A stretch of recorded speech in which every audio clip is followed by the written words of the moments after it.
and trap 3/4 of this precious water. For every 3 inches of this litter, we can absorb 1 inch of rain.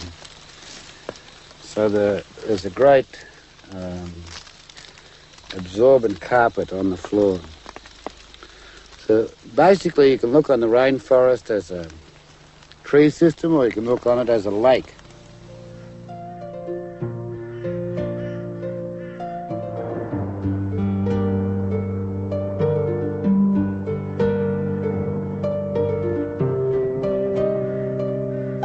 The forest transpires water to the air and rehumidifies that air. It's therefore a cloud generator. And then the forest gives off bacterial colonies to the airstream. And these are the ice nuclei from the clouds. So the forest, in every real sense, creates its own rainfall. The forest will create 500 or 600% more rainfall than a non-forested landscape.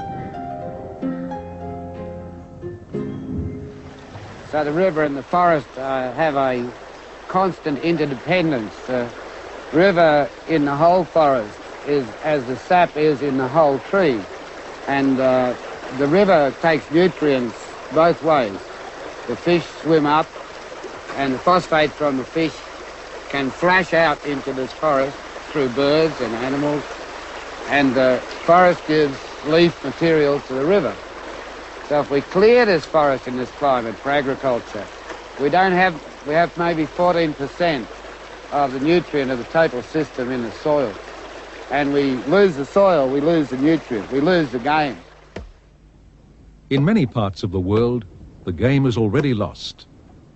Haiti has no soil. It's down to bare rock. Famines in Ethiopia are caused by a drop in agricultural productivity of over 4,000%.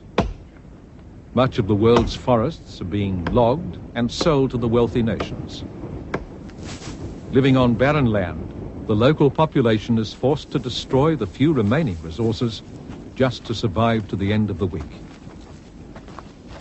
It's certainly possible for us to extend forests over enormous areas that we have cleared historically or destroyed. And that's probably the only job that we have left on Earth that can express our humanity, is to return other species to their place and take our place, which is a small place in the total system. On a farm in southern Queensland, this process has already started. Once overgrazed and eroded, the property is becoming commercially viable again through the broad-scale permaculture system it has installed. It produces not only a fruit harvest, but also rare timbers lost from generations of logging. The land is dotted with ponds and waterways, and within them an aquaculture has been installed. Native species coexist with commercial crops. The pond life is just part of the thousands of species that are being introduced to the property. The rainforests are being replanted, and the wildlife they attract will add to its fertility. The design here is to plant these small palms and ferns so that this will become a very broad corridor. Already, some of the rainforest birds, like the megapodes, the scrub turkeys, are moving in here.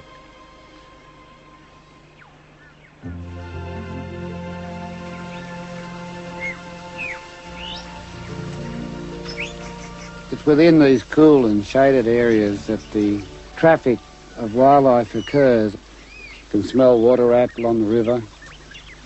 There's flocks of honeyeaters going through the canopy overhead, and every so often a forest wood pigeon comes down. Wallaby are on the slope, and they'll soon be moving along these corridors through the whole system of this forest farm. And for us, it's an incredible difference to be sitting in here, cool and shady, and it's so hot outside in the field.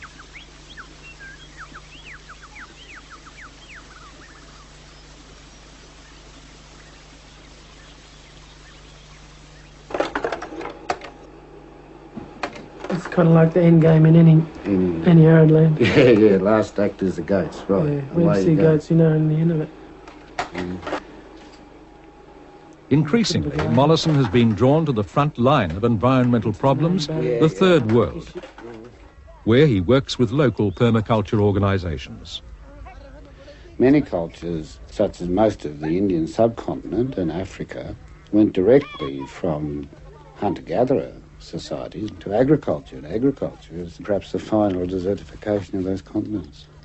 The causes of famine and want in those societies are because they didn't have this gardening instruction and they didn't make that gradation from hunter-gatherers to gardeners. When I returned after finishing my college, I got into working with the mainstream agriculture thing, and without realizing the fact what I was doing. When I heard about Bill Mollison and his work, read his books, then I felt that I was not doing justice to myself and to the country and to the people.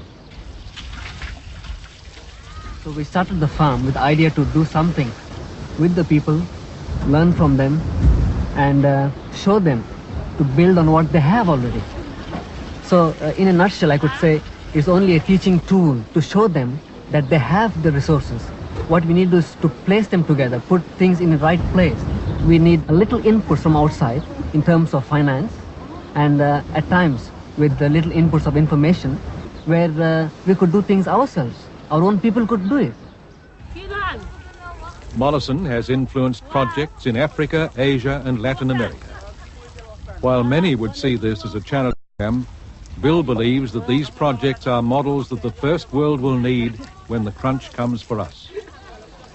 What counts in Nepal and India is that they have years of ground experience and history and tradition to draw. And it's time to get these highly skilled and experienced people to the First World, where they can teach people how to look after themselves, how to feed themselves, how to save energy. Most permaculture designers have already learnt these skills. Max Lindegger is the architect of Crystal Waters, an entire community planned along permaculture lines. With a capital of $8 million, he expects it to be a model for building communities with a future. Well, we have always aimed to become developers. And this is the first active development, large-scale development, in which we've been involved. And we think we can do it much better than developers, or we will do it much better than developers. We've already provided water systems. All the houses here will self-provide for energy. We'll have mains energy only for semi-industrial endeavours. And all the agricultural land has been set aside for agriculture and the forestry land for forestry. And we're not obliterating our basic resources.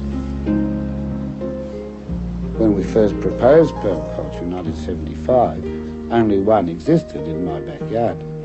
Today there are thousands, and for all I know, hundreds of thousands. I find it quite remarkable to travel from a very small fishing village in Tasmania, where I lived for some time while I was developing permaculture, and go to somewhere like Nepal and find somebody who has been influenced by and has created permaculture in Nepal.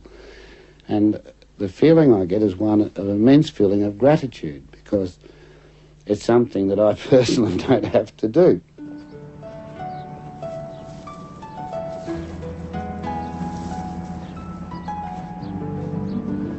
It's time to stop fiddling about and regarding this as a peripheral activity, things like permaculture, calling it an alternative activity, calling it names in effect. And so this has to be the mainstream agriculture of any future society, and that all investment should be swung to those ends now. $600 billion in ethical funds.